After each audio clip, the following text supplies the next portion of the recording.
క్రీస్తునాథుని యందు ప్రియమైన సహోదరి సహోదరులారా, ఒకానొక రోజున ఒక పిల్లకి రేష్మి అనేటువంటి ఆ పాపకు వాళ్ళమ్మ ఒక తామరాకులో అన్నం కట్టి స్కూలుకు పంపుతూ ఉంది. వాళ్ళు పేదవారు కాబట్టి వారి దగ్గర కావలసినటువంటి సౌకర్యాలు లేవు కాబట్టి ఆ పాపకు వాళ్ళమ్మ ఒక తామర ఆకులో భోజనాన్ని కట్టి ఆమె పంపిస్తూ ఉంది. ఈ విధముగా పంపిస్తున్నటువంటి సమయంలో స్కూల్కి వెళ్ళిన తర్వాత అక్కడ భోజన సమయం అయింది, బెల్లు కొట్టారు, అందరూ కూడా భోజనానికి వెళుతూ ఉన్నారు.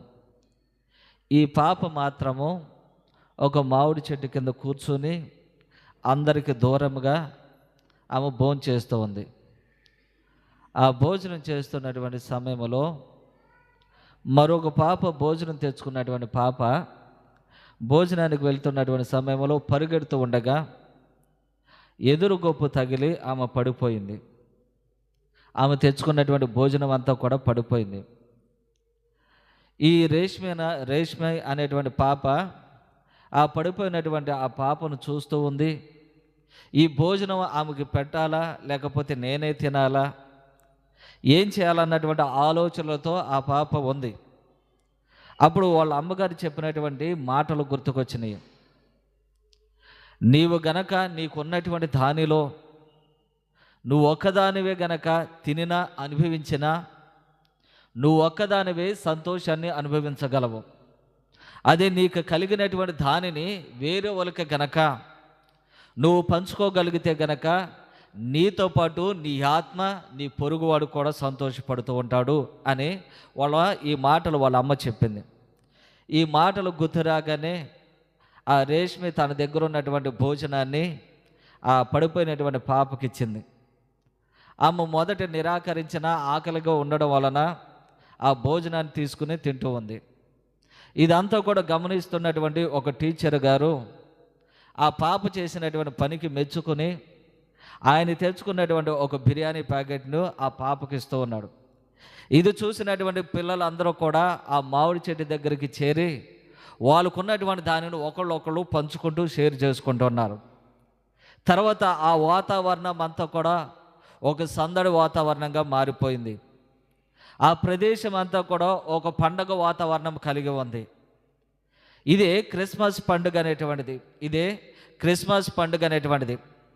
క్రిస్మస్ పండుగను కొనియాడడానికి ఆయుత్తపడుతున్నటువంటి మనము, లేదా సిద్ధపడుతున్నటువంటి మనము కూడా మనము మాత్రమే సంతోషముగా ఉండాలనేటువంటిది కాదు దేవుడు కోరుకునేటువంటిది. మన సంతోషాన్ని ఇతరులతో పంచుకోవాలనేటువంటిది దేవుడు చెప్పేటువంటిది. క్రీస్తు ప్రభువు కూడా ఈ రక్షణ కార్యాన్ని దేవుడు ఎన్నుకున్నటువంటి జాతికి మాత్రమే ఇవ్వాలన్నటువంటి ఉద్దేశంతో ఆయన ఈ భూలోకానికి రాలేదు. ఇజ్రాయేలు ప్రజలకు మాత్రమే ఈ రక్షణ కార్యాన్ని ఇవ్వాలన్నటువంటి ఉద్దేశంతో రాలేదు. ఈ రక్షణ కార్యము మానవాళి అంతా కూడా అనుభవించాలి. ఈ రక్షణ కార్యములో మానవ జాతి అంతా కూడా పాలు పంచుకోవాలి అన్నటువంటి ఉద్దేశంతో ఆయన ఈ రక్షణ కార్యాన్ని ప్రారంభించారు. ఆయన ఈ లోకానికి వచ్చి మరణించి ఆ రక్షణ కార్యాన్ని మనకు అందిస్తూ ఉన్నారు. అదే విధముగా ఈ క్రిస్మస్ అనేటువంటిది ఎప్పుడు సార్థకం అవుతూ ఉంటుంది అంటే, ఎప్పుడు దానికి ఒక అర్థం అనేటువంటిది వస్తూ ఉంటుంది అంటే, మనం ఎప్పుడైతే మనకు కలిగినటువంటి దానిని ఇతరులతో మనం పంచుకుంటూ ఉంటామో అప్పుడు నిజమైనటువంటి క్రిస్మస్ని మనం జరుపుకున్నటువంటి వారం అవుతూ ఉంటాము. నిజమైనటువంటి ఆనందాన్ని పొందినటువంటి వారం అవుతూ ఉంటాము. అప్పుడు మనతో పాటు మన ఆత్మ, మన పొరుగువాడు సంతోషిస్తూ ఉంటాడు. Praise the Lord. అయితే ఈనాటి 3 పట్టణాలు గనక మనం గమనించినట్లయితే ఈ 3 పట్టణాలు 3 విధాలుగా ఉన్నప్పటికీ కూడా క్రీస్తు ప్రభు యొక్క రాకడ గురించే మనకి తెలియపరుస్తూ ఉన్నాయి. ఈ 3 పట్టణాలు కూడా మనం చూసినట్లయితే గనక ఒక గమ్మత్ అనేటువంటిది మనం గమనించవచ్చు. ఈ 3 పట్టణాలు కూడా ఎలా ఉంటూ ఉంటాయంటే, పాస్ట్, ప్రజెంటు, ఫ్యూచర్ అనేటువంటి విధముగా, జరిగిపోయినటువంటిది, జరుగుతున్నటువంటిది, జరగబోయేటువంటి విధంగా ఈ 3 పట్టణాలు కూడా ఉంటూ ఉంటాయి. మొదటి పట్టణాన్ని మనం గమనించినట్లయితే ఈ యెషయా ప్రవక్త జరిగిపోయినటువంటి సంఘటనల గురించి, అదే విధముగా జరగబోయేటువంటి క్రీస్తు ప్రభువు వస్తూ ఉంటాడు, అప్పుడు ఈ విధమైనటువంటి సంఘటనలన్నీ కూడా జరుగుతూ ఉంటాయని ఆయన తెలియపరుస్తున్నారు. ఈ యెషయా ప్రవక్త చెప్పినటువంటి మాటలన్నీ కూడా క్రీస్తు ప్రభు యొక్క రాకడలో, ఆయన వచ్చినటువంటి సమయంలో ఇవన్నీ కూడా జరిగినవి. ఇక సుశేష పట్టణానికి వచ్చినట్లయితే గనక యోహాను గారు ఒక మాట అంటూ ఉంటాడు, ఇది నువ్వేనా, లేకపోతే మేము వేరొకరి కొరకు మేము ఎదురు చూడాలా? అప్పుడు క్రీస్తు ప్రభు సమాధానం ఇచ్చినటువంటిది ఏంటిది అంటే, జరుగుతున్నటువంటి వాటిని మీరు గమనించండి, జరుగుతున్నటువంటి వాటిని మీరు గమనించండి. యెషయా ప్రవక్త పలికినటువంటి మాటలు ఏ అయితే ఉన్నాయో, ఇదిగో కుంటివాడు నడుస్తూ ఉంటాడు, మోగవాడు మాట్లాడుతూ ఉంటాడు, గుడ్డివాడు చూస్తూ ఉంటాడు, ఇదిగో మరణించినటువంటి వారు జీవంతో లేస్తూ ఉంటారు అని ఏదైతే యెషయా ప్రవక్త ప్రవచించాడో అదంతా కూడా ఇప్పుడు జరుగుతూ ఉంది. కాబట్టి ఈ జరుగుతున్నటువంటి మాటలను, పనులను బట్టి మీరు గమనించండి అని ఆయన చెబుతూ ఉన్నాడు. ఇక 2వ పట్టణానికి వచ్చేసినట్లయితే గనక ఇదిగో పౌలు గారు చెబుతున్నటువంటి మాట ఏమిటి అంటే, మీరు నిరీక్షణ కలిగి ఉండండి, రాబోయేటువంటి రాకడ కొరకు మీరు నిరుత్సాహపడకుండా నిరీక్షణ కలిగి ఉండండి అని ఈ 3 పట్టణాల ద్వారా మనకి తెలియపరుస్తున్నాడు. జరిగినటువంటిది, జరుగుతున్నటువంటిది, జరిగేటువంటి దాని గురించి కూడా మనకి వివరిస్తూ ఉన్నారు. ప్రైస్తలో అయితే ఈ మొదటి పట్టణాన్ని గురించి కొంత మనం ధ్యానం చేద్దాం. ఈ ఇజ్రాయేల్ ప్రజలందరూ కూడా మంచిగా దేవుడు వాగ్దానం చేసినటువంటి భూమిలో అందరూ కూడా మంచిగా జీవిస్తూ ఉన్నారు. ఆయన చెప్పినటువంటి మాటను బట్టి ఇది సకల సమృద్ధులు కలిగినటువంటి ప్రదేశముగా వాళ్ళు భావిస్తూ, అన్ని సౌకర్యాలు కూడా, అన్ని వనరులు కలిగినటువంటి ప్రదేశం కాబట్టి అది వాళ్ళందరూ కూడా సంతోషముగా జీవిస్తూ ఉన్నారు. ఈ సమయంలో వాళ్ళకి అన్ని సౌకర్యాలు కలుగుతూ ఉన్నాయి కాబట్టి, అన్ని వనరులు వాళ్ళకు దొరుకుతూ ఉన్నాయి కాబట్టి, వాళ్ళు తినడానికి, వండడానికి, కట్టుకోవడానికి లోటు లేదు కాబట్టి వాళ్ళు ఏం చేస్తూ ఉన్నారంటే దేవుణ్ణి మర్చిపోతూ ఉన్నారు. ఈ సమయంలో మరిచినటువంటి సమయంలో దేవుడు చేస్తున్నటువంటి పని ఏమిటి అంటే, శత్రువు రాజు అయినటువంటి, బబులోను రాజు అయినటువంటి నెబుకద్నెజరుకు ఆజ్ఞయిస్తూ ఉన్నాడు. ఈ ప్రజలందరూ కూడా వీళ్ళు ఎంతో నేను కష్టపడి ఈ యొక్క పాలు తేనెలు కారేటువంటి దేశానికి నేను తీసుకుని వస్తే, ఈ ప్రజలందరూ కూడా అన్ని సౌకర్యాలను ఉపయోగించుకుంటూ, అన్ని వనరులను ఉపయోగించుకుంటూ, వీళ్ళకి తిండికి అదే విధంగా ఉండడానికి లోటు లేకుండా నేను చేస్తూ ఉంటే, వీళ్ళు ఏం చేస్తూ ఉన్నారంటే నన్ను మర్చిపోతూ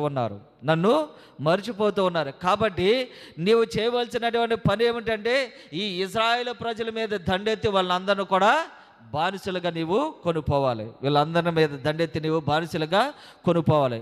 అప్పుడు ఈ నెబుకద్నెజరు వారి సైన్యముతో ఈ యెరూషలేము మీద దండెత్తి వాళ్ళు ఏం చేస్తున్నారంటే ఈ యెరూషలేమును అంతటిని కూడా నేలమట్టం చేస్తున్నారు.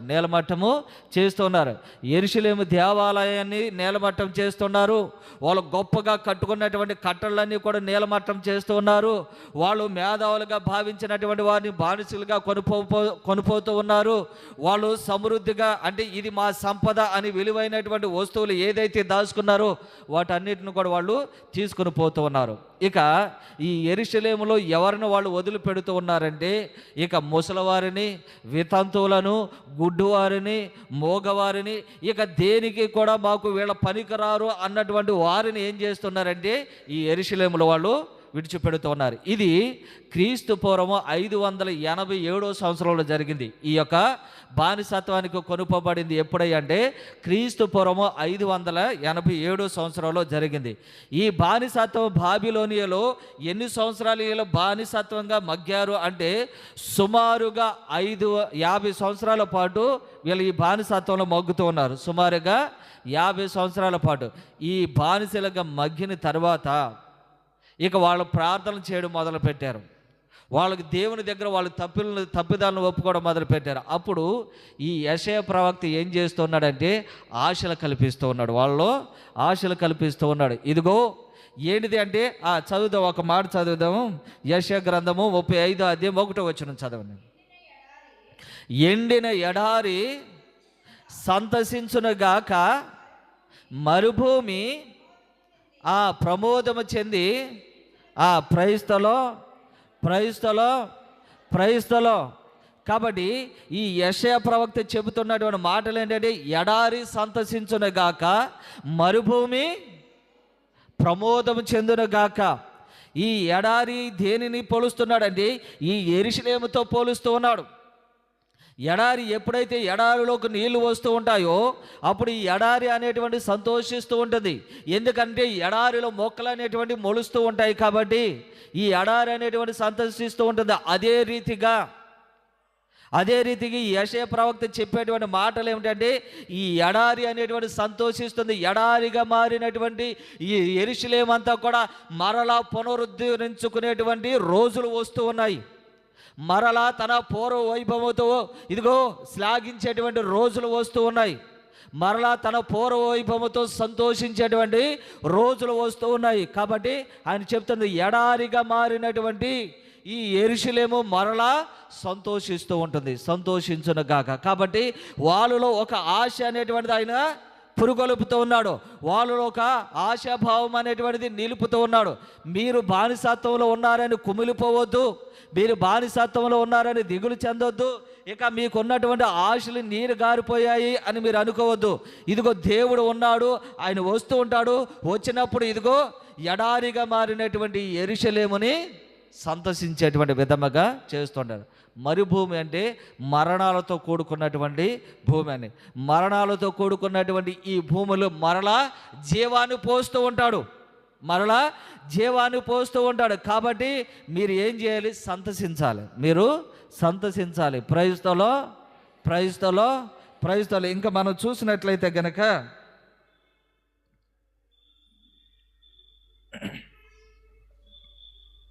4వ వచనం చదవండి. మీరు ధైర్యము తెచ్చుకొనుడు, భయపడకుడు, శత్రువులకు ప్రతీకారము చేయుటకు, విరోధులను శిక్షించి మేము కాపాడుటకు. ప్రైస్తలో. కాబట్టి మీరు అధైర్యపడకుడు, భయపడకుడు. ఎందుకనంటే మీ విరోధులను శిక్షించి మిమ్మల్ని కాపాడుటకు దేవుడు వస్తూ ఉంటాడు. ప్రైస్తలో. ఈ ఇజ్రాయేలు ప్రజలను శిక్షించడానికి దేవుడు రాలేదు. ఎవరిని పంపించారు అంటే ఈ బబులోను రాజును పంపిస్తూ ఉన్నాడు.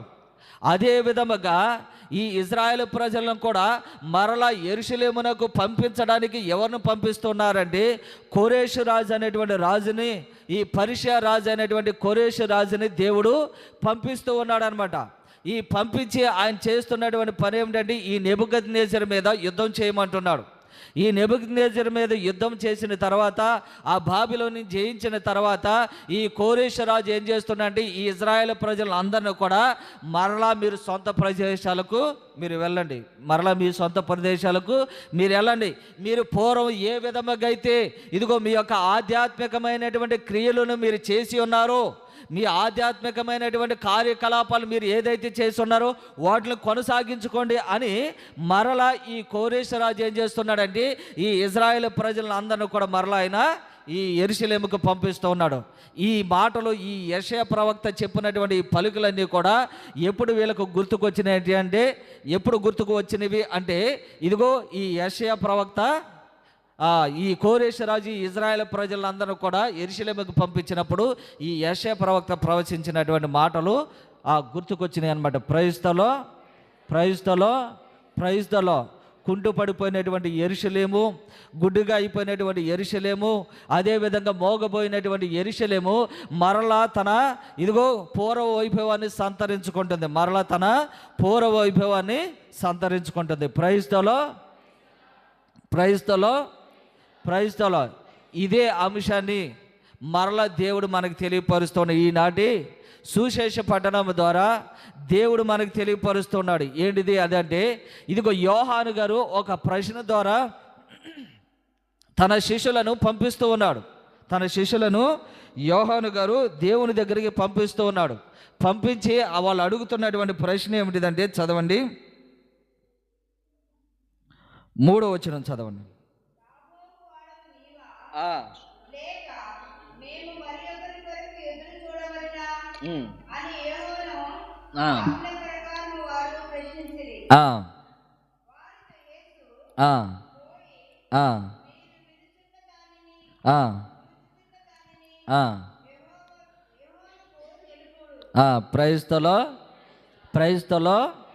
ప్రైస్తలో.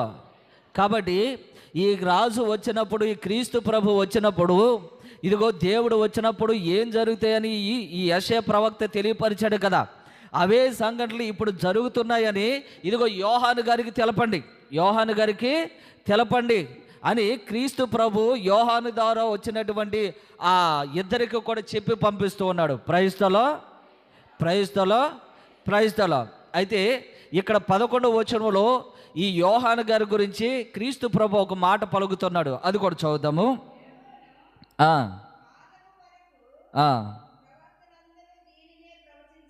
11వ వచనము.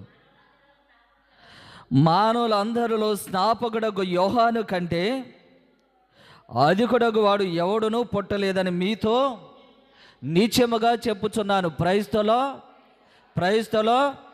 ప్రైస్తలో. కాబట్టి క్రీస్తు ప్రభువు ఆ యోహాను గురించి మాట్లాడుతున్నటువంటి మాటలు ఇవి. కాబట్టి ఈరోజు కొద్దిగా యోహాను గారి గురించి మనం తెలుసుకుందాం. ఈ యోహాను గారి గురించి మనం ఎప్పుడు ధ్యానం చేసినా కానీ, ఎప్పుడు మనం మాట్లాడినా కానీ ఆయన గురించి చెప్పేటువంటి మాటలు ఏంటిదంటే, ఆయన క్రీస్తు ప్రభుకు జ్ఞానస్థానం ఇచ్చాడని, అదే విధముగా ఈయన తప్పును ఖండించడం వలన ఆయన చిరఛేదనము గావించబడ్డాడు అని ఈ 2 మాటల గురించి మనం ఎక్కువగా ధ్యానం చేస్తాం. ఈ 2 మాటల గురించి ఎక్కువగా ధ్యానం చేస్తూ ఉంటాము. అయితే ఇంకా కొన్ని ప్రత్యేకతలు ఈ యోహాను గారికి ఉన్నాయి. అవన్నీ కూడా ఒక్కొక్కటి మనం ధ్యానం చేద్దాం. అయితే క్రీస్తు ప్రభు చెబుతున్నటువంటి మాట ఏమిటంటే, ఇదిగో మానవుల అందరిలో కల్లా స్నాపకుడు యోహాను కంటే అధికుడు మరొకడు ఎవడు కూడా పుట్టలేదు. ప్రైస్తలో. ప్రవక్తలు అందరూ కూడా చాలా గొప్పవారు. ఉదాహరణకు ఏలియా ప్రవక్తను మనం చూసుకున్నట్లయితే గనక, ఈ ఏలియా ప్రవక్త అనేకమైనటువంటి అద్భుత కార్యాలు చేశాడు. ఇంకా మరణించినటువంటి వారిని కూడా ఆయన జీవంతో లేపుతున్నాడు. ఈ ఏలియా ప్రవక్త ఆహాబు రాజుతో ఒక మాట చెబుతున్నాడు, నేను చెప్పు వరకు కూడా ఇక్కడ ఒక వాన చినుకు కూడా పడదు. ప్రవక్తకి అంత శక్తి అనేటువంటి దేవుడిచ్చాడు. ప్రవక్త దేవునికి ప్రతినిధిగా ఉంటూ ఉన్నాడు. ఇంకా మనం చూసినట్లయితే గనక ఒక కుమారుని ఆయన జీవంతో లేపుతున్నాడు. అంతేకాకుండా ఆయన ప్రార్థన చేసినప్పుడు దేవుడు అగ్నిని భూమి మీదకు పంపించి ఆయన అర్పించినటువంటి అర్పణను ఆయన దహించి వేస్తున్నాడు. ఏలియా ప్రవక్త ఇంత గొప్ప శక్తి కలిగినటువంటి వాడు. తర్వాత ఆయన శిష్యుడైనటువంటి ఎలీషాను ప్రవక్తను మనం చూసినట్లయితే గనక ఆయన కూడా గొప్ప కార్యములు చేస్తున్నాడు. గురువు వలె కూడా మరణించినటువంటి వారిని ఆయన కూడా జీవంతో లేపుతూ ఉన్నాడు. కుష్ఠవ్యాధితో ఉన్నటువంటి నామాను యొక్క కుష్ఠాన్ని ఆయన నయం చేస్తూ ఉన్నాడు. కాబట్టి ఈ విధముగా ఇదిగో ఈ ఎలీషా ప్రవక్త కూడా అనేకమైనటువంటి గొప్ప కార్యాలు చేస్తూ ఉన్నాడు. అదే విధముగా సమూయేలు ప్రవక్త కూడా అనేకమైనటువంటి గొప్ప ప్రవక్తగా మనం చెబుతూ ఉన్నాము. మూల ప్రవక్తగా చెబుతూ ఉన్నాము. ఇజ్రాయేల్ ప్రజలను పరిపాలించడానికి ఒక రాజును అభిషేకించాడని మనం చెప్పుకుంటున్నాము. ఈ విధముగా ప్రవక్తలందరూ కూడా చాలా గొప్పవారుగా ఉన్నారు. అయితే క్రీస్తు ప్రభు చెబుతున్నటువంటి మాట ఏమిటంటే, ఆ ప్రవక్తల కంటే ఈ ప్రవక్త గొప్పవాడు అని చెబుతున్నాడు. అంతేకాకుండా మానవ జాతి పొందినటువంటి ప్రతి మానవుడు కూడా ఈ యోహాను కంటే గొప్పవాడు కాదు అని తెలియపరుస్తున్నాడు. ఇంకొక మాట క్రీస్తు ప్రభు చెప్పినటువంటిది ఏంటిదంటే, యోహాను కంటే ఇదిగో గొప్పవాడు ఆయనకు ముందు కానీ ఆయన తర్వాత కానీ రాడు అని తెలియపరుస్తూ ఉన్నాడు. మరి యోహాను గారికి ఎందుకని ఇంత ప్రత్యేకత ఆయనకు ఉన్నది అంటే, మొదటిది ఏంటిదంటే క్రీస్తు ప్రభువు ఆయన గురించి తెలియపరుస్తూ ఉన్నాడు. క్రీస్తు ప్రభువే ప్రతి ప్రవక్త కూడా క్రీస్తు గురించి ప్రవశిస్తూ ఉన్నారు. ఇదిగో క్రీస్తు ప్రభువు ఇదిగో కన్య గర్భం నుండి పుడుతూ ఉంటాడు. ఆయన వచ్చినప్పుడు ఈరోజు ఈ మొదటి పట్టణం కూడా మనం చూస్తాం. ఆయన వచ్చినప్పుడు ఏమవుతుందంటే ఇదిగో గుడ్డివాడు కనులు తెరుచుకొని దుష్టుని పొందుతూ ఉంటాడు, మోగవాడు మాటను పొందుతూ ఉంటాడు, కుంటివాడు నడకను పొందుతూ ఉంటాడు, మరణించినటువంటి వాడు జీవంతో లేపబడుతూ ఉంటాడు. ఈ విధముగా ప్రతి ప్రవక్త కూడా ఎవరి గురించి ప్రవచించారంటే క్రీస్తు ప్రభు గురించి ప్రవచించారు. ప్రతి ప్రవక్త క్రీస్తు ప్రభు గురించి ప్రవచించారు. కానీ క్రీస్తు ప్రభువు యోహాను గారి గురించి మాట్లాడుతూ ఉన్నాడు. యోహాను గారి గురించి ప్రవచిస్తున్నాడు. ఇదిగో మానవుల అందరికంటే స్నాపకుడకు యోహాను కంటే ఎవడు కూడా అధికుడు లేడని నేను మీతో నిత్యముగా చెప్పుచున్నాను. గట్టిగా నేను వాదిస్తూ ఉన్నాను. యోహాను కంటే గొప్పవాడు ఏ మానవుడు కూడా పుట్టలేదని నేను మేము ఒక్కానిస్తున్నాను. కాబట్టి యోహాను గారికి ఉన్నటువంటి ఒక ప్రత్యేకత ఏంటిదంటే ఇదిగో ప్రవక్తలందరూ కూడా క్రీస్తు గురించి ప్రబోధిస్తే క్రీస్తు ప్రభు యోహాను గురించి ప్రబోధిస్తూ ఉన్నాడు. ప్రైస్తలో తర్వాత రెండవది ఏంటిదంటే ఈ ప్రవక్తలందరూ కూడా క్రీస్తు ప్రభుని తప్ప మరొక ప్రవక్త గురించి ప్రవచించినటువంటిది లేదు. ఏలియా ప్రవక్త ఇదిగో మరణము చూడకుండానే ఇదిగో అగ్ని రథం మీద దేవునితో మమేకమైపోయాడు. అంత గొప్ప కలిగినటువంటి ప్రవక్త గురించి కూడా మరొక ప్రవక్త మాట్లాడింది లేదు. కానీ ఈ యోహాను గారు అయినటువంటి ఈ ప్రవక్త గురించి మరొక ప్రవక్త ప్రవశిస్తూ ఉన్నాడు. ఇదిగో ఈనాటి మనం సుశేషపట్నంలోనే మనం చదువుకుంటూ ఉన్నాం. 10వ వచనం చదవండి.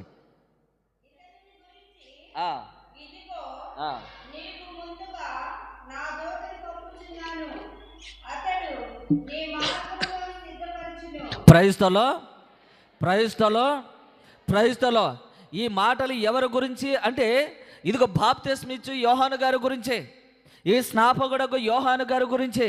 కాబట్టి ఒక ప్రవక్త మరొక ప్రవక్త గురించి ప్రవచించినటువంటిది లేదు. కానీ ఒక ప్రవక్త మరో ప్రవక్త అయినటువంటి ఈ యోహాను గారి గురించి ప్రవచిస్తున్నాడు. ఇదిగో నీకు అతడు నీ మార్గమును సిద్ధపరచును, ఎడారిలో ఒక స్వరము వెలుగెత్తి పలుకును. ఇదిగో హృదయ పరివర్తనము చెంది మీరందరూ కూడా మారు మనసు పొంది ఇదిగో పాపములు ఒప్పుకొని జ్ఞానస్థానం పొందండి అని దేవుని సిద్ధపరిచేటువంటి ఒక స్వరం, మార్గాన్ని సిద్ధపరిచేటువంటి ఒక స్వరము పలుకుతూ ఉంటుంది అని ఆయన తెలియపరుస్తున్నాడు. కాబట్టి ఈ యోహాను గారి గురించి మరొక ప్రవక్త ప్రవశిస్తూ ఉన్నాడు. ఇది ఒక యోహాను గారికి తప్ప మరొక ప్రవక్తకి దొరకనటువంటిది. ప్రైస్తలో మొదటిది ఏంటిదంటే ప్రతి ప్రవక్త కూడా క్రీస్తు ప్రభు గురించి ప్రవశిస్తే క్రీస్తు ప్రభు యోహాను గారి గురించి ఆయన ప్రవశిస్తున్నాడు. మానవులందరికంటే అధికుడైనటువంటి యోహాను, ఈయన మించినటువంటి వాడు మరొకడు లేడు అని. అదేవిధంగా ప్రవక్తలందరూ కూడా క్రీస్తు ప్రభు గురించి వాళ్ళందరూ కూడా ప్రవశిస్తుంటే ప్రవక్తలు క్రీస్తు ప్రభుతో పాటు యోహాను గారి గురించి కూడా ప్రవశిస్తున్నారు. ప్రైస్తలో మూడవది ప్రత్యేకత ఏంటిది అంటే క్రీస్తు ప్రభు అదేవిధంగా యోహాను గారు ఇద్దరు కూడా గర్భములో ఉండగానే వాళ్ళిద్దరూ కూడా కలుసుకుంటున్నారు. క్రీస్తు ప్రభువు అదేవిధంగా యోహాను గారు కూడా ఇద్దరు కూడా గర్భములో ఉండగానే వాళ్ళిద్దరు కలుసుకుంటూ ఉన్నారు. ఎప్పుడైతే మరియ తల్లి ఎలిజబెత్తెమ్మను సందర్శించడానికి వెళ్ళిందో, ఆమెకు సహాయం చేయడానికి వెళ్ళిందో, అప్పుడు ఏమవుతుందంటే ఇదిగో ఎలిజబెత్తెమ్మ గారి గర్భములో ఉన్నటువంటి యోహాను గారు అదే విధముగా మరియ తల్లి గర్భంలో ఉన్నటువంటి క్రీస్తు ప్రభు యొక్క రాకడను గుర్తెరిగి ఆయన సంతోషిస్తూ ఉన్నాడు అనమాట. గర్భములో సంతోషంతో ఆయన డ్యాన్స్ వేస్తూ ఉన్నాడు. ప్రైస్తలో కాబట్టి ఈ భాగ్యము ఒక యోహాను గారికి దక్కింది. మరలా ఏ ప్రవక్తకు కూడా దక్కలేదు.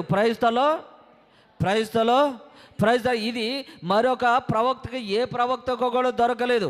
ఇదిగో గర్భములో ఉండగానే క్రీస్తు ప్రభును కలుసుకునేటువంటి ఒక అవకాశము ఈ యోహాను గారికి మాత్రమే దక్కుతూ ఉంది. ప్రైజ్లో ప్రైజ్లో. ఇక తర్వాత ఇది మూడవది అయితే గనక, నాలుగవది ఏంటిది అంటే,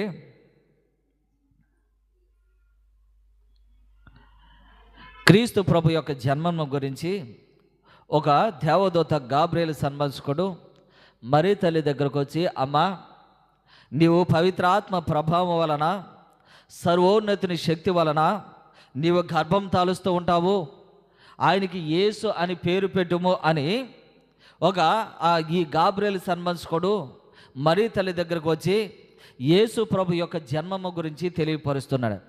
ఇదే సన్మార్శకుడు, ఈ గాబ్రియేలు సన్మార్శకుడు ఇదిగో క్రీస్తు ప్రభు యొక్క ఈ సువార్తను ప్రకటించడానికి, లేదా క్రీస్తు ప్రభు యొక్క జన్మమ్మ గురించి తెలియపరచడానికి ముందు ఈ సన్మార్శకుడు ఎక్కడికి వెళుతూ ఉన్నాడంటే, ఇదిగో యోహాను గారి తండ్రి అయినటువంటి ఈ జక్కయ్య గారికి దగ్గరికి వెళుతూ ఉన్నాడు. ఈ జక్కయ్య గారితో ఆయన చెబుతున్నటువంటి మాట ఏమిటంటే, ఇదిగో నీవు ముసలివాడు అయినప్పటికీ కూడా ఈ వృద్ధాప్య సమయంలో ఇదిగో మీరు ఒక కుమారుని పొందుతూ ఉంటారు. ఆయనకి ఏంటంటే యోహాను గారిని పేరు పెట్టు. ఎందుకనంటే ఈయన తానుకు తర్వాత వచ్చేటువంటి ఇదిగో దేవుని యొక్క మార్గాన్ని సిద్ధపరిచేటువంటి వ్యక్తి, దేవుని యొక్క మార్గాన్ని సిద్ధపరిచేటువంటి వ్యక్తి. కాబట్టి ఏ సన్మార్శకుడు అయితే ఇదిగో దేవుని యొక్క పుట్టుకను గురించి తెలియపరిచాడు, అదే సన్మార్శకుడు యోహాను గారి యొక్క పుట్టుకను గురించి కూడా ఆయన తెలియపరుస్తున్నాడు. ప్రైజ్లో ప్రైజ్లో ప్రైజ్లో. ఇది నాలుగవ ప్రత్యేకత, యోహాను గారికి ఉన్నటువంటి నాలుగవ ప్రత్యేకత. ప్రైజ్లో ప్రైజ్లో ప్రైజ్లో.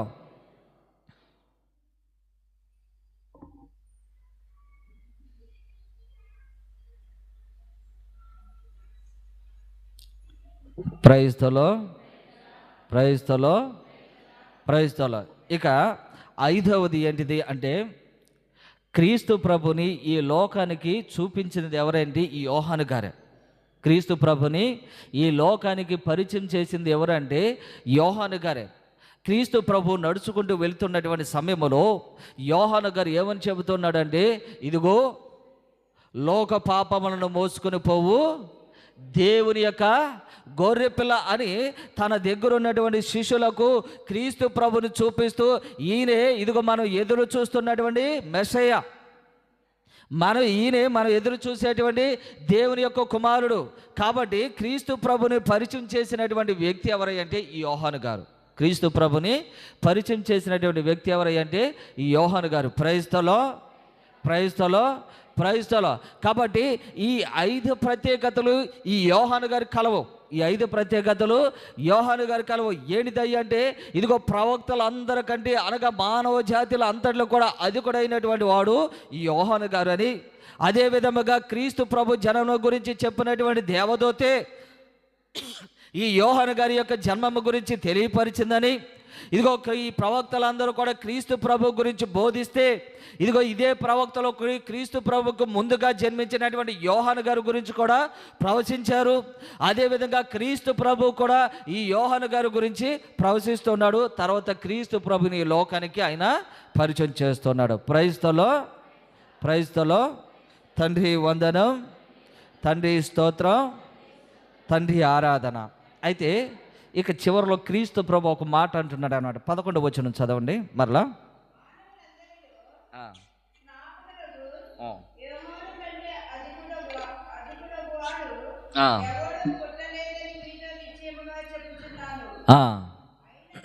అయినను పరలోక రాజ్యమున అతని కంటే అత్యల్పుడు అతని కంటే గొప్పవాడు. పరలోక రాజ్యమున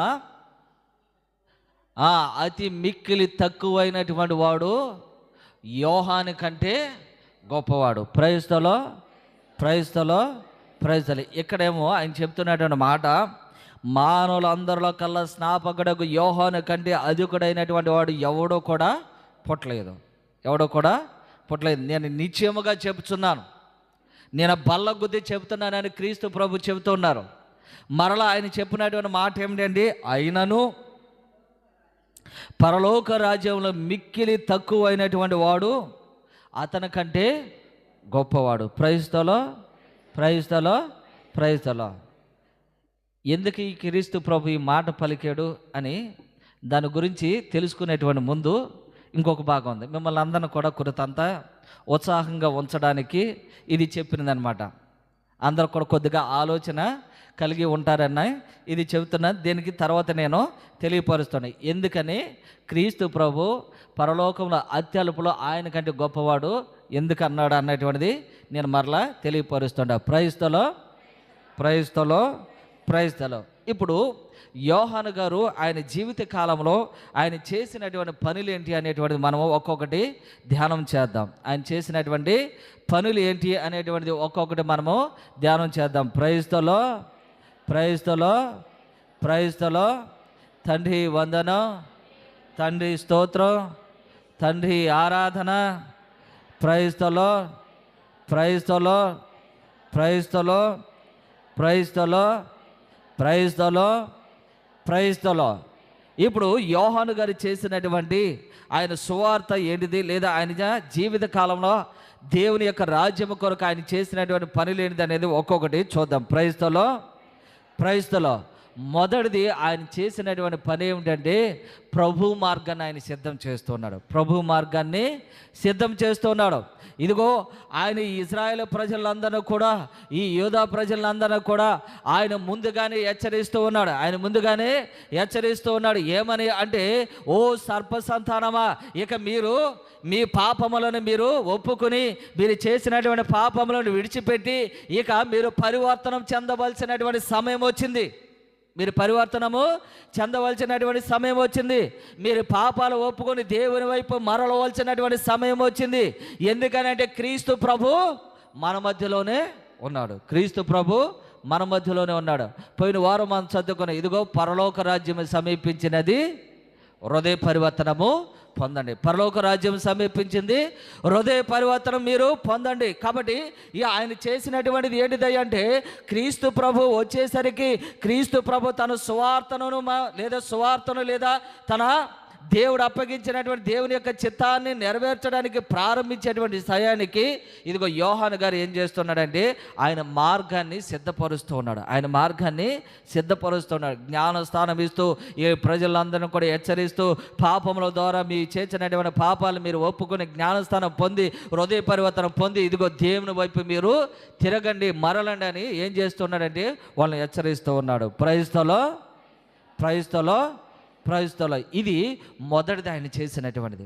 ఆయన చేసినటువంటిది ఏంటంటే, మొదటిది ఏంటంటే ప్రజలందరినీ కూడా సంసిద్ధత పరుస్తూ ఉన్నాడు, ప్రిపేర్ చేస్తున్నాడు. దేవుని యొక్క క్రీస్తు ప్రభుని వాళ్ళు ఎదుర్కొనడానికి, క్రీస్తు ప్రభు చేసేటువంటి బోధనలు ఆలకించడానికి, ఆయన చేసేటువంటి అద్భుత కార్యాలను చూడడానికి ఏం చేస్తున్నాడంటే యోహాను గారు ప్రజలందరూ కూడా ప్రిపేర్ చేస్తున్నాడు. అందుకని ఇది ప్రవక్త చెబుతున్న మాట ఏంటంటే, ఇదిగో నీకు ముందుగా నా దూతను పంపుచున్నాను, అతడు నీ మార్గమును సిద్ధపరచును. ముందుగా నా దూతను పంపుచున్నాను, ఆయన నీ మార్గమును సిద్ధపరచును. ప్రైస్తలో ప్రైస్తలో ప్రైస్తలో. కాబట్టి యోహాను గారు వచ్చినటువంటి పని ఏమిటి అంటే, ఆయన చేస్తున్నటువంటిది ఏంటంటే మొదట దేవుని యొక్క మార్గాన్ని ఆయన సంసిద్ధత పరుస్తున్నాడు, సిద్ధపరుస్తున్నాడు. ప్రజలందరూ కూడా హెచ్చరిస్తూ ఉన్నాడు, మారు మనసు పొందనని వాళ్ళందరికీ కూడా సూచనలు అనేటువంటి ఇస్తూ ఉన్నాడు. తర్వాత రెండవది ఏంటిదంటే ఆయన చేసినటువంటి పని తప్పును తప్పుగా ఖండిస్తూ ఉన్నాడు. తప్పును తప్పుగా ఖండిస్తూ ఉన్నాడు. ప్రైస్తలో ప్రైస్తలో ప్రైస్తలో. ఇదిగో వారి మధ్యలోనే నిలబడి, ఇజ్రాయేల్ ప్రజల మధ్యలో నిలబడి, యోధా ప్రజల మధ్యలో నిలబడి ఆయన చెబుతున్నాడు మాట ఏంటంటే, ఓ సర్ప సంతానమా, ఓ సర్ప సంతాన, ఇంకా మీరు సైతాన్ యొక్క బిడ్డలుగానే ఉన్నారు, ఇంకా ఈ సైతానికి సంబంధించినటువంటి పాపములు చేస్తున్నారు, ఇంకా సైతానికి సంబంధించినటువంటి ఆలోచనలు చేస్తున్నారు, ఇంకా మీరు సైతానికి సంబంధించినటువంటి ఈ సంబంధాలతో మీరు కొనసాగిస్తున్నారు. కాబట్టి వాళ్ళందరిని కూడా ఏమని చెప్తున్నారు, మీరు చేస్తున్నటువంటి తప్పు అని వాళ్ళందరిని కూడా గద్దిస్తున్నాడు. ఓ సర్ప సంతానమా, మీ పాపను విడిచిపెట్టి మీరు జ్ఞానస్థానం పొందండి అని. కాబట్టి ఆయన తప్పును తప్పుగా ఖండిస్తూ ఉన్నాడు. రెండోది కూడా మనం చూసినట్లయితే గనక, ఈ హేరోదు మహారాజు ఫిలిప్ భార్య అనేటువంటి హెరోదియను ఆయన వివాహం ఆడుతూ ఉన్నాడు. ఈ హేరోదు మహారాజు హెరోదియా అనేటువంటి తన తమ్ముడు భార్య అయినటువంటి ఫిలిప్పు భార్య అయినటువంటి హెరోదియని ఆయన వివాహం ఆడుతున్నాడు. అప్పుడు ఈ యోహాను గారు చేస్తున్నటువంటి పని ఏమిటి అంటే, అయ్యా మీరు చేస్తున్నటువంటిది తప్పు అని మందలిస్తూ ఉన్నాడు, మీరు చేస్తున్నది తప్పని గద్దిస్తూ ఉన్నాడు. ఎప్పుడైతే రాజు అని కూడా లెక్క చూడకుండా ఒకవేళ ఆయన ఆజ్ఞిస్తే కనుక మనల్ని శిక్షిస్తారన్నటువంటి ఆలోచన లేకుండా తప్పునుగా ఇదిగో నిలబడి తప్పును తప్పుగా ఆయన ఖండిస్తూ ఉన్నాడు. నిలబడి ఆయన తప్పుగా ఆయన ఖండిస్తూ ఉన్నాడు. ప్రైస్తలో అది మానవుడని కాదు, లేదా రాజు అని లేదు, లేదా అధికారి అని లేదు, ఎవరినైనా సరే ఆయన గద్దించగలిగేటువంటి ఆ అర్హత అనేటువంటిది, లేదా ఆ గద్దించేటువంటి ఆ ధైర్యం అనేటువంటిది ఆయనకు ఉంటుంది. ప్రైజ్లో కాబట్టి ఆయన ఏం చేస్తున్నాడంటే తప్పును గద్దిస్తున్నాడు. ఒకటి ఆయన చేస్తున్నటువంటి పనులు, ఒకటి దేవుని యొక్క మార్గాన్ని ఆయన సంసిద్ధం చేశారు. రెండవది పాపాన్ని పాపముగా ఆయన ప్రజలందరూ కూడా తెలియపరుస్తున్నాడు, మంచిని మంచిగా ప్రజలందరూ కూడా తెలియపరుస్తున్నాడు. ప్రైజ్లో ఇక తర్వాత మూడవది ఆయన చేసినటువంటి పని ఏమిటి అంటే, ఇదిగో క్రీస్తు ప్రభుకి జ్ఞానస్థానాన్ని ఇస్తూ ఉన్నాడు. అనగా క్రీస్తు ప్రభు తన సువార్తను ప్రకటించడానికి ముందు, లేదా దేవుని యొక్క చిత్తాన్ని నెరవేర్చడానికి ముందు ఆయన చేసినటువంటి పని ఏమిటి అంటే, ఇదిగో ఈ యోహాను గారి దగ్గరికి వెళ్ళి ఆయన జ్ఞానస్థానము పొందుతూ ఉన్నాడు. ఇదిగో దేవుని యొక్క ఆ ఆజ్ఞ ప్రకారం ఇప్పుడు ఎలా కానిమ్మని చెబుతాను. దేవుని యొక్క ఆజ్ఞ ప్రకారం ఇలా కాను. యోహాను గారు, నేనే నీ దగ్గరకు వచ్చి జ్ఞానస్థానం పొందవలసినటువంటి వాడిని, ఆయన ఇప్పుడు నీవు నా దగ్గరకు వచ్చి జ్ఞానస్థానం పొందుతాడు. ఇప్పుడు ఇదిలా కాను, ఇది దేవుని యొక్క చిత్తం. దేవుని యొక్క చిత్తాన్ని నెరవేర్చడానికి ఈ యోహాను గారి దగ్గర క్రీస్తు ప్రభు జ్ఞానస్థానాన్ని పొందుతూ ఉన్నాడు. ప్రజలందరికీ ఏ విధంగా అయితే జ్ఞానస్థానాన్ని ఇస్తూ ఉన్నాడో, అదే విధంగా క్రీస్తు ప్రభు కూడా జ్ఞానస్థానాన్ని ఇచ్చి క్రీస్తు ప్రభు దేవుని యొక్క చిత్తాన్ని నెరవేర్చడానికి ఆయన సంసిద్ధత చేస్తూ ఉన్నాడు. ప్రైజ్లో ఇది మూడవది. ఇక నాలుగవది ఏంటిదంటే ఆయన సువార్త. నాలుగవది ఆయన బోధించినటువంటి సువార్త. ఆయన బోధించినటువంటి బోధన ఏంటిది అంటే, ఆయన బోధించేటువంటిది ఒకే ఒకటి ఏంటంటే హృదయ పరివర్తనము చెందండి. క్రీస్తు ప్రభు కూడా బోధించినటువంటిది, ఆయన మొదటిసారిగా బోధించినది హృదయ పరివర్తనం చెందండి. తాను ఎన్నుకున్నటువంటి శిష్యులు కూడా క్రీస్తు ప్రభు మరణించిన తర్వాత వాళ్ళు కూడా సువార్తను ప్రారంభించినప్పుడు వాళ్ళు కూడా చెప్పింది ఏంటంటే, క్రీస్తు హృదయ పరివర్తనము పొందండి. ప్రైజ్లో యోహాను గారు కూడా బోధించినటువంటిది ఏంటిదంటే హృదయ పరివర్తన. క్రీస్తు ప్రభు యొక్క రాకడ దగ్గర అవుతున్నటువంటి ప్రతి ఒక్కరూ కూడా మన హృదయాలు మనం మార్చుకుని క్రీస్తు ప్రభు యొక్క జయంతిని ఘనంగా కొనియాడడానికి సంసిద్ధత పడాలి. అదేవిధంగా దేవుని యొక్క రెండో రాకను ఎదుర్కోవడానికి నిరీక్షణ కలగాలి. ప్రైజ్లో ఇప్పుడు చివరగా ఏంటంటే, ఇప్పుడు క్రీస్తు ప్రభు ఒక మాట అన్నారు, ఏంటిది? అయినను పరలోకములో అత్యల్పుడైనటువంటి వాడు యోహాను గారి కంటే గొప్పవాడు. ప్రైజ్లో మానవుల అందరిలో కల్లా స్నాపకుడకు యోహాను కంటే గొప్పవాడు అధికుడు మరొకడు పుట్టలేదు.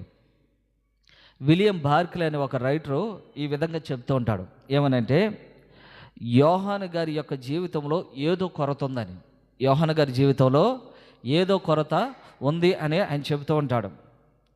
ఏంటిది ఆ కొరత అంటే, ఒక క్రైస్తవుడికి దొరికినటువంటి ఆ భాగ్యము యోహాను గారికి దొరకలేదు అని ఈ విలియం బార్క్లే చెప్తూ ఉంటాడు అనమాట. ఈ ఫేమస్ రైటర్ అనమాట చెప్తూ ఉంటాడు. ఏంటిది అది అంటే, ఈ యోహాను గారు క్రీస్తు ప్రభు యొక్క మార్గాన్ని సిద్ధపరిచాడు, కానీ ఈ యోహాను గారు క్రీస్తు ప్రభు వస్తూ ఉన్నాడని బోధించాడు, కానీ క్రీస్తు ప్రభు యొక్క ప్రేమను కానీ క్రీస్తు ప్రభు యొక్క రక్షణ కార్యాన్ని, ఆ సిలువలో ఆయన అర్పించినటువంటి బలిని ఆయన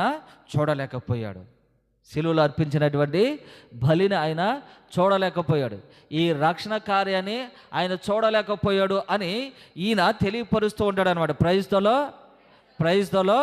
ప్రైజ్లో కాబట్టి ఈ రక్షణ కార్యాన్ని చూసినటువంటి వాడు ఎవడంటే, ఇదిగో ఈ క్రైస్తవుడు.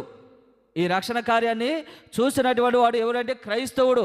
ఈ రక్షణ కార్యము ద్వారా మారు మనసు పొంది క్రీస్తు ప్రభును అనుసరిస్తున్నటువంటి వాడు ఎవడంటే క్రైస్తవుడు.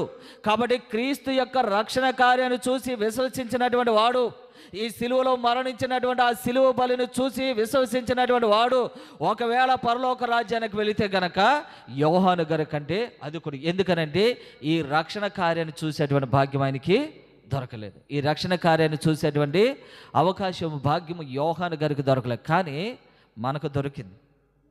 ఆయన ప్రేమను చవి చూసేటువంటి అవకాశము మనకు దొరికింది. ఆయన రక్షణ కార్యంలో పాలు పంచుకునేటువంటి అవకాశము మనకు దొరికింది. ఆ రక్షణ కార్యాన్ని అనుభవించేటువంటి భాగ్యము మనకు దొరికింది. కాబట్టి మనం పరలోక రాజ్యములో ఆయన కంటే గొప్ప అధికులమని తెలియపరుస్తూ ఉన్నాడు. ప్రైస్తలో ఆయనలో ఉన్నటువంటి కొరత ఏంటిదంటే, ఈ విలియం బార్క్లే చెప్పినటువంటి మాటల ద్వారా ఈ రక్షణ కార్యాన్ని, అదేవిధంగా సిలువలో అర్పించినటువంటి ఆ బలిని యోహాను గారు చూడలేకపోయారని మనం చూస్తూ ఉన్నాం. చూస్తున్నారు మీరు ఆ రక్షణ కార్యాన్ని, ఆ సిలువలో అర్పించినటువంటి బలిని చూస్తున్నారా?